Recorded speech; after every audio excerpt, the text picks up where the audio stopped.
you're a nervous flyer, and I think a lot of people are, myself included, I guess, and the plane you're suddenly on experiences severe turbulence. Now, I know turbulences are very normal, but if you've ever experienced severe, and I'm talking really, really bad turbulence, it can be terrifying. Even if the chances of the plane crashing is actually slim to none. You know, if it's any consolation, there's a pilot named Patrick Smith, and on his site, the site is called askthepilot.com. Well, he wrote, and I quote, "A plane cannot be flipped upside down, thrown into a tailspin, or otherwise flung from the sky by even the mightiest gust or air pocket." Well, that's comforting to know. But perhaps the real reason that many of us get anxious about flying is that we have no control of the plane or the situation we're in. We're at the mercy of that huge piece of tubular piece of metal. And when those doors shut, that's it, right? We're stuck. Que sera, sera. On the contrary, when we're in control, or feel that we're in control, well, it makes us feel safe. You know, we like things to be predictable. We like things to go our way. We like believing that we can prevent bad things from happening to us and our loved ones.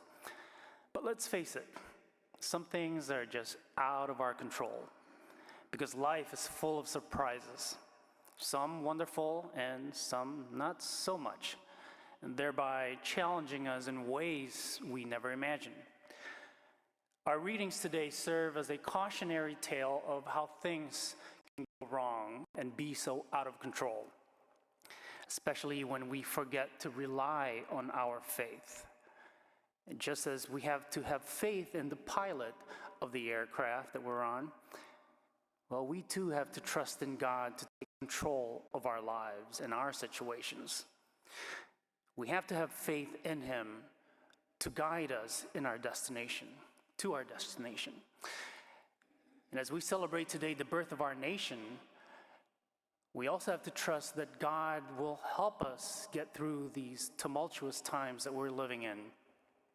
It's easy to grow weary of praying for our country, where things have really gone out of control, or at least it seems that way, as many of us are subjected, for example, to dangerous rogue politics that threaten our democracy, or to the senseless violence, especially gun violence, that have become all too common, and just the utter disregard for human life. There's no place for all that in a civilized society like ours. God knows and understands our fears and our worries, and we can never be out of His grasp. Sometimes God lets us journey into a storm or some severe turbulence, if you may, in our life and in our country, to teach us about Himself. The wind doesn't always blow in the direction God sends us, and often it blows against us, forcing us to strain against it. But you see, if it was easy, then we wouldn't need Him. The truth is, we will constantly struggle to find peace in a world filled with so many things to worry about or be upset about, especially when those things are constantly bombarding our senses.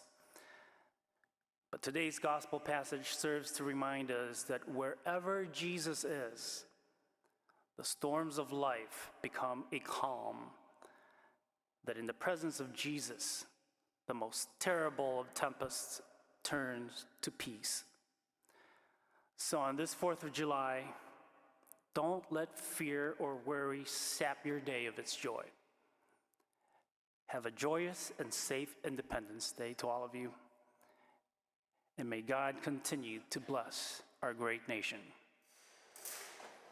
Thank you for joining us for this celebration of the Mass. This virtual Mass is broadcast to hundreds of people every day of the week. You know, over 100 years ago, the very first celebrations of the Mass took place on the second floor of the Glenview Public House. It's been inconceivable that 100 years later, we would be reaching so many people all over the world through this technology.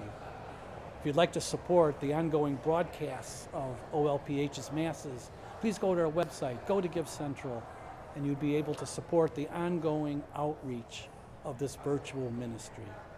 Thank you for your support. Most of all, thank you for joining us in prayer. God bless you.